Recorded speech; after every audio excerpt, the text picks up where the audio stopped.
SEO in 2022, effective and efficient strategies for your business.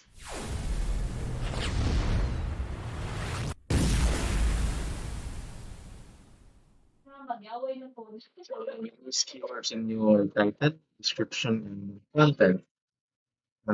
Titles are actually where you get to hook your audience in.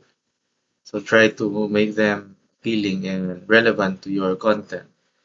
Keywords are what search engines use to find your content. So you should indicate or you should include them in your title. Description in your first sentence to make sure your piece of content gets found. You should also see that your competitors are doing and what your competitors are doing and do something different.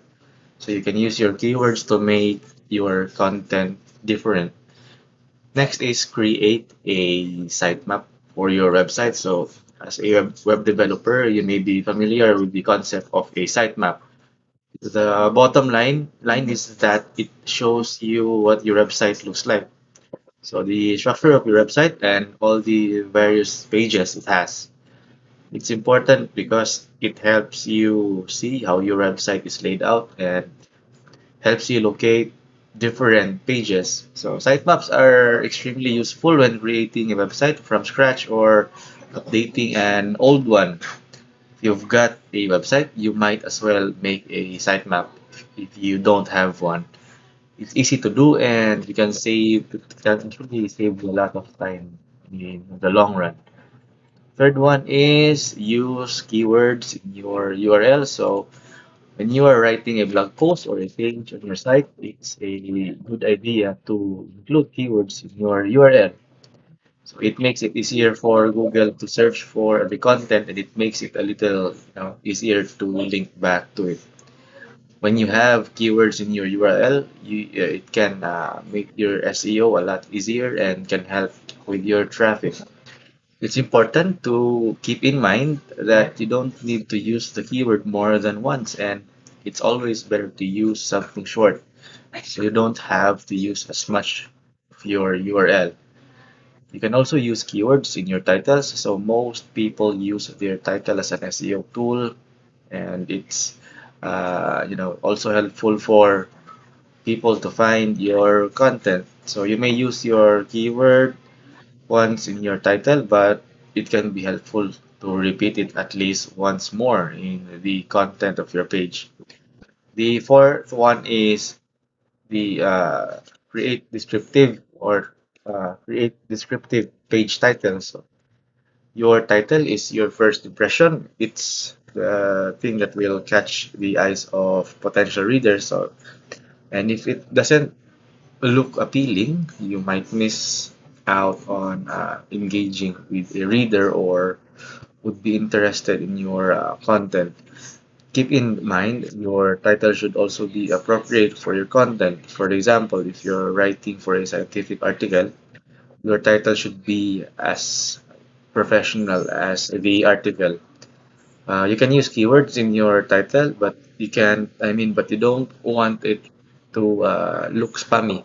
For instance, instead of quick ways to lose weight, use tips to lose weight or ways to lose weight. So they are short, to the point, and they both use keywords. The fifth one is use webmaster tools to make sure your site is mobile friendly. It's very important to make sure your website is mobile friendly. Google's webmaster tools can make sure your site is mobile friendly and that your site ranks higher in the search engine's result. So, best of all, it's easy to use. In the webmaster tools, there's an option to check mobile friendliness. Just enter your website and then hit search. By following the instructions, you'll have instructions on how to make your website mobile friendly. You'll be able to make it easier to use on mobile devices and you'll have the peace of mind that your site is going to rank higher in search engine results. So the sixth one is optimize images in your website. So if you've been using WordPress or another CMS to build your static site, you may have noticed that images tend to be large. Images can be a great way to decorate your website, but if you don't optimize them, they're going to make your site load slowly. So there are a few ways to optimize them. You can use an image editing program to reduce the size of the image. You can convert image to a compressed format like JPEG, GIF, or PNG 8 if possible. So in CSS, use the background image properly to size the image based on your on the parent element's size. Now you can go back to your website and check the load time of your site on one of the sites like Pingdom or Google Page Speed.